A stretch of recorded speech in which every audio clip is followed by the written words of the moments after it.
রাজধানীর চারপাশের বৃত্তাকার নৌপথে কিভাবে সরকারি টাকার অপচয় হচ্ছে তার একটি উদাহরণ বেশি টাকা দিয়ে ওয়াটার বাস কেনা। বিস্তারিত রয়েছে এই প্রকল্প নিয়ে সৌরভ রহমানের ধারাবাহিক রিপোর্টের শেষ পর্বে। ছবি তুলেছেন মেহেদি হাসান সোহাগ। কাঠামো প্রায় শেষ, এখন বাকি ভিতরের আসবাব আর যন্ত্রাংশ বসানো।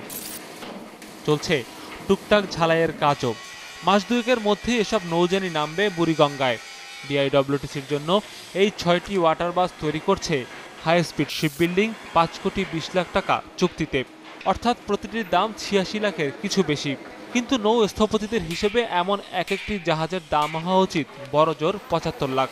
অভিজ্ঞতার অভাবে যে কস্টিংটা বেশি করে ফেলেছে, একটা ওয়াটার বাসে এত কস্টিং দরকারও নেই।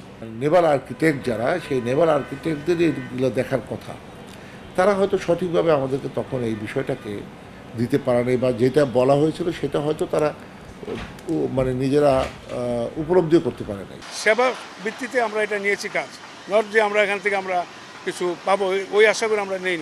আর আমাদের কাজ no compromise with the quality. High speed এই কাজ পেয়েছে দরপত্রে সর্বনিম্ন দরদাতা হিসেবে আরও 2টি প্রতিষ্ঠানকে পেছনে ফেলে। আমি যে এস্টিমেট করে দিলাম তাতে দেখা যায় যে প্রাইভেট সেক্টরের চাইতে অনেক ক্ষেত্রে আমাদের এই টেন্ডার প্রক্রিয়ায় অনেক ক্ষেত্রে আমরা বেশিও দিই। সরকারের সঙ্গে যারা মানে ক্রেতা এবং বিক্রেতার মধ্যে যোগ সাদস্যের ব্যাপার থাকে, সেই জন্য মনোবলী বিজনেসটা চলছে। সরকার অবশ্যই উদ্যোগী হইতে হবে যাতে এই অতিরিক্ত অর্থ ব্যয় না হয় এবং যাতে আরও কম্পিউটার সেখানে আসে। এর আগে গেল বছর জুলাইয়ে 80 লাখ টাকার দরে 4টি ওয়াটার বাস কেনা হয় ঢাকা ডকইয়ার্ড থেকে। কিছুদিন যেতে না যেতেই এসব জাহাজের ইঞ্জিনে দেখা দেয় সমস্যা। এমন অভিজ্ঞতার পরও নতুন করে বেশি দামে জাহাজ কেনার পেছনে দুর্নীতির গন্ধ খুঁজে পান বিশ্লেষকরা।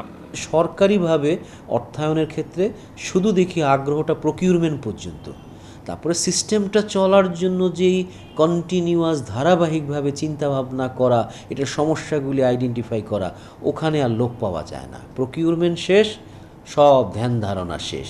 ওয়াটার বাস নিয়ে এমন প্রশ্ন নতুন কিছু নয়। এরপরও এই প্রকল্পে জাহাজের সংখ্যা আর রুটের দৈর্ঘ্য বাড়ানোর পরিকল্পনা করছে নৌ মন্ত্রণালয়।